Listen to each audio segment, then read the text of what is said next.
one of the things I was going to talk about is just what it means, patriotism, and what does it mean to be a patriot.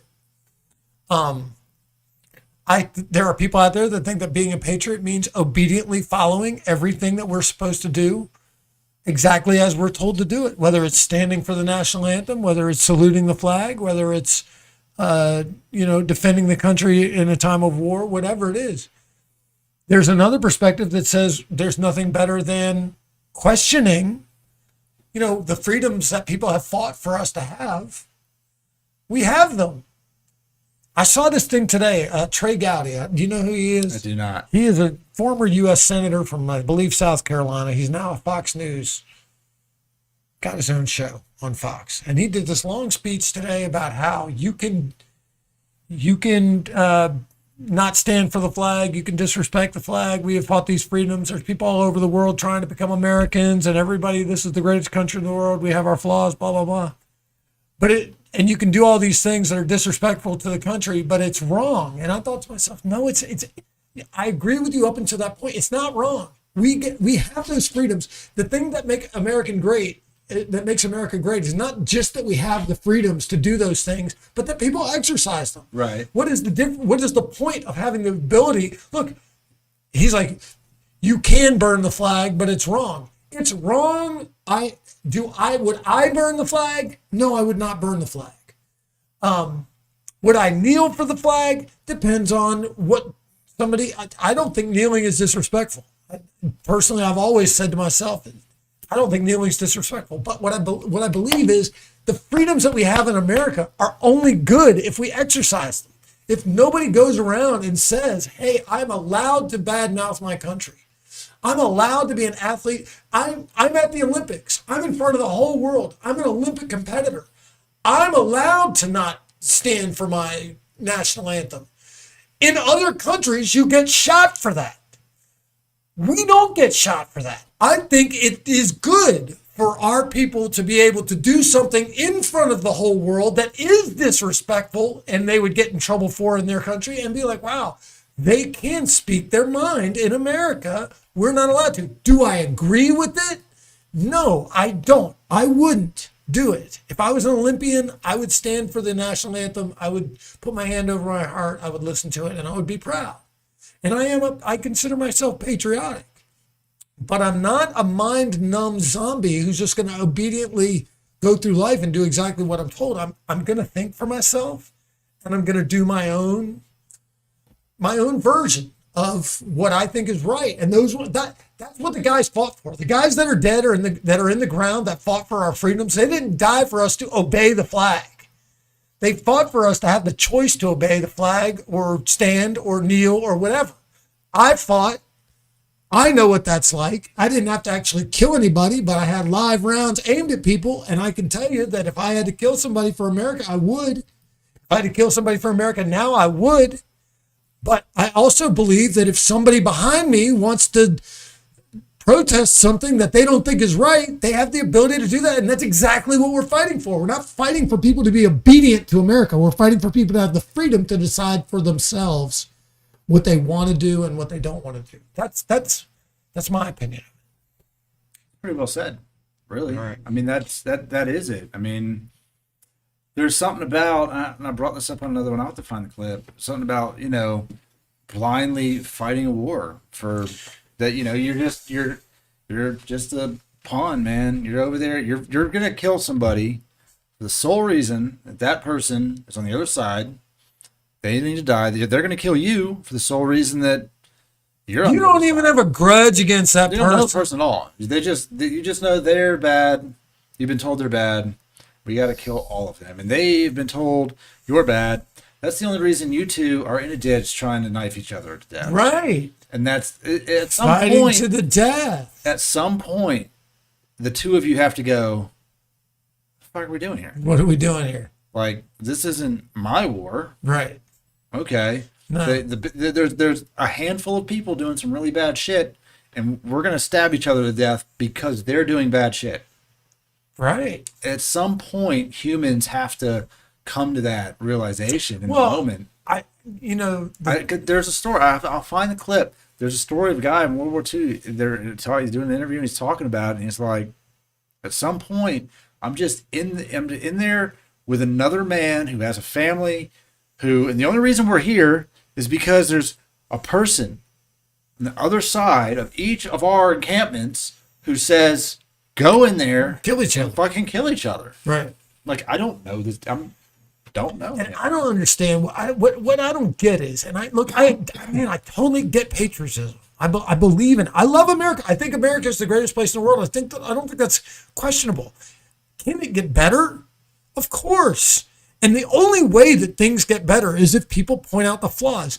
Right now, I don't know if you're aware, but they're doing. We submitted ourselves to be audited. Did we talk about this last time? No. We're being submitted ourselves to be audited by the UN as to how far racism goes in America. How bad is the racism that it goes in America? The UN is going to send a committee from other countries, including countries that are very racist and have really bad things happening in their own country. They're going to come audit America, and the Republicans are freaking the fuck out. They're like, how could we subject ourselves to this? And the argument that is being made is, well, we should show that we're willing to be scrutinized. We're willing to be looked at. We believe that what we're doing is right, but if it's not, we're willing to accept criticism and see what our flaws might be and make changes. And I think that's exactly what we should be doing. Are we ignoring the things that other countries are doing? No, not necessarily. You can do both at the same time. We can try to improve ourselves and allow ourselves to be scrutinized and still send a message to the rest of the world to try to improve themselves as well. There's a lot worse places than America. Oh, definitely. There's places where people have no freedoms at all. Right, 90 miles south right now. Cuba. South America. Not south where we're at. 90 miles south of America. Yeah, no, what's happening in Cuba is insane. It's Right. crazy. Yeah. And we're just like, it's on the news, but not really. What should we do? What I mean, there are people out there that they're angry no matter what. There's some people out there blaming America for what's happening. Americans blaming America for what's happening. And there's Americans angry that we're not doing more. Militarily intervening. Right. We can't. Every single time there are oppressed people who start to rise up, we can't send American troops in to fight those battles. No. That's insane. It is insane. And that comes down to the same thing I just said. Like, at what point are you like, what the fuck am I doing in Cuba? Like, what are we doing here? This is not a military. Look, who comes? The mayor of Miami went on television and asked for us to bomb Cuba. Get the fuck out of here. I'm Seriously? dead fucking Bomb serious. Cuba? Dead fucking serious. He said, what was the one that we recently did? There was a Kosovo, I think, something like that, where there was an uprising. Well, they referred to there was an uprising. It was either, I guess, in Iran that lasted about a week. Okay. Yeah, there's always something. And they rose up, and we didn't support. There were some people cheering, "Hey, we should support these guys. Hey, we should. This is our chance." And some people were going, "No, we need to stay the fuck out. We can't go in and do anything." And of course, the uprising was immediately slammed down, and it stopped. And people are pointing to that now with the same thing in Cuba. They're saying, "Well, now these people had the balls. They went out on the street for a day. They start walking around. They're waving American flags. They're waving all kinds. They're mad as shit. They're fucking hungry. They don't have any food." Right. To me, it's not the form of government that they have. It's the level of corruption. It has nothing to do with that can happen. We have food lines in America. So don't tell me that it's just because they're socialists or they're communists or whatever. We have fucking food lines in America. Yeah. Yeah. People are hungry here too. It's wild to even think about the amount of corruption in government in other countries. Mexico, Right. Cuba, Yeah. Brazil, Sure. South Africa. Ours is corrupt as fuck too. Yeah, but theirs is openly corrupt. Like, find a place say in ours is America openly where like, when I think about Mexico, and I think, like, I couldn't name one place in Mexico that's probably nice that you'd be safe to go to. like one place. For a while, there were some places. I mean, yeah, they're probably gone now. Like, let's just say you got in your Jeep and you just drove to Mexico. You're like, I'm just gonna go see Mexico. What are the odds of you driving through there and making it back? You'd make it about 50 miles into Mexico before you'd be dead. Right, like you're gonna You'd be get, dead. Someone's They would gonna kill you. take all of your shit Yeah. and probably fuck you up, Right. and you're gonna end up dead. Right. And you could drive from Mexico into America pretty much anywhere. Now, look, some people might not like you, but you can go pretty much anywhere. You're gonna be okay. Just don't go to Chicago. Go anywhere else but Chicago. You're gonna be okay. But there's so many countries that you cannot. There was a who was the guy? Oh, Eddie Izzard. You know who Eddie Izzard is? Comedian, turned whatever, dressed up. It's like cross-dressing comedian Eddie Izzard. I heard the Cool name. picture. I think I could. He He wears like a lot of Oh yeah, eyeliner and shit. Yeah, this guy right here, right? Always lipstick. Yeah. So Eddie Izzard did this thing where he was gonna run some kind of like marathon through Africa, and they were gonna film him and follow him and stuff. And they got to points where they were like, "Get in the fucking car! You can't run through there." Like, if you even think about running through there, you're not coming out the other end of wherever you're going. Right. Get in the fucking car, drive around it, get out the car, keep going. Mm-hmm. There are places in the world where you simply just cannot No, go. hey man, I told And you, it's my blatantly. friend from it was Ukraine or Russia or whatever it was from. He was from one of those Soviet bloc countries, and he was like, "Hey man, let me tell you what it's like where I'm from." He's like, "If a riot breaks out, No one's we coming. just riot until we're done rioting. No one's coming, no one's stopping it, no one's backing us up. Yeah. There's no authority. There's no authority. The authority allows it to just happen. There might be I guess there's a main government office somewhere, but they obviously don't give a shit. They don't care. No, they're not sending in freaking military to Yeah, calm it down. right. Send the military in to wipe out whoever's right. Yeah. If the military does show up in that situation, Yeah. they're not picking sides and separating people and trying to sort it out. They're just going to kill everybody. It's so wild. So, I mean, hey man, I root for the people in Cuba. I met a woman, a Cuban woman. I worked at a medical staffing company. I met this woman from Cuba. She told me how awful it was over there and all bad things that were happening to people. And they're like, if you step up and you say one bad thing, and at the time that I was talking to her, Castro was still alive. And she was like, if you even hint at something negative about him towards at a neighbor or somebody even within your own family, and they find out, they'll kill you. The next day, they'll just come up, they'll show up to your house, you're gone. They're taking you and you'll never be seen again. And you think about what that would be like here in America. People badmouth the government all day fucking long. Everybody. On the back of your TV. People put bumper stickers on their car Yeah. talking about how much the government sucks. I talk about how much the government sucks every day. I've done whole half hours on stage about how much the government sucks because it does suck. I hate the term anarchist because I feel like it has such negative connotations, but anarchy to me is not just about not having, it's about people ruling themselves and just cooperating with each other and taking care of each other and not needing somebody to tell you what to do, doing what's right because it's right and that's what you want to do. But, you can't even mention it.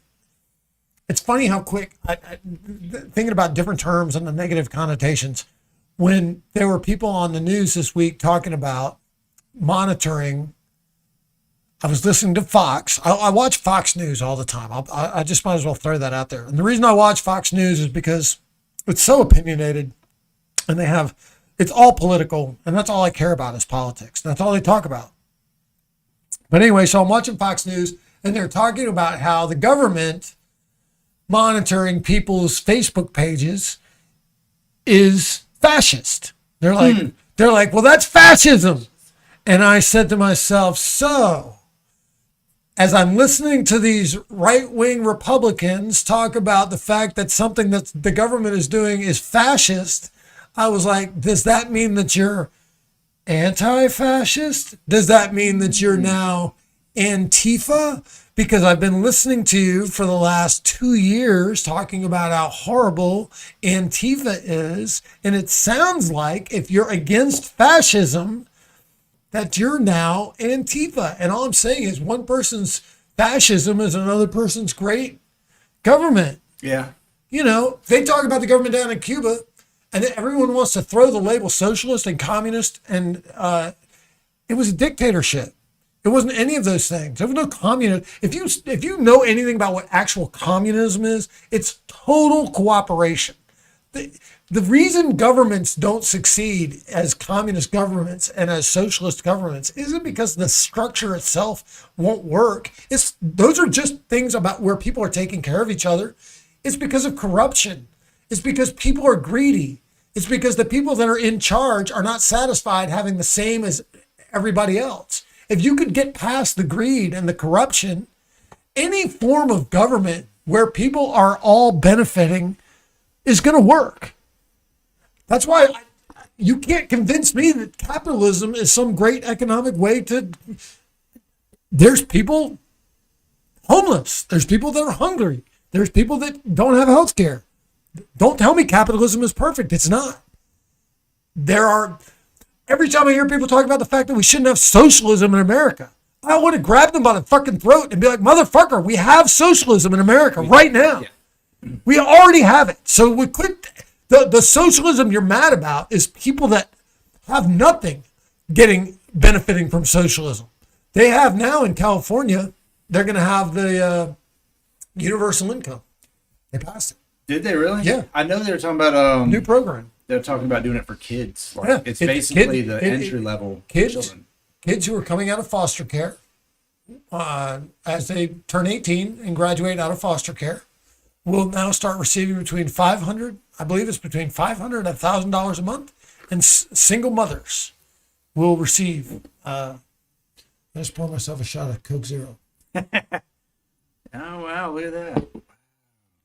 Yeah, it's already been approved. It's a very small program though, because it's only $35 million. And even I know enough about government to know that a program for $35 million is going to run out of money fast. Yeah. Out of that $35 million, like $2 million of it will reach the people that it was supposed to reach, and $33 million of it will be used up by the administrative people that are supposed to be overseeing the program. I wonder how much tax they got to pay on that. I don't know. I hope none. Money. I would hope none. I mean, I would hope none. Look, I would love to see. I would love to see. I know people when they were talking about it on Fox, they were just sitting there going, "Oh, these people, they're going to get money for nothing. They're doing nothing. They're not doing any work. Nobody's going to get a job."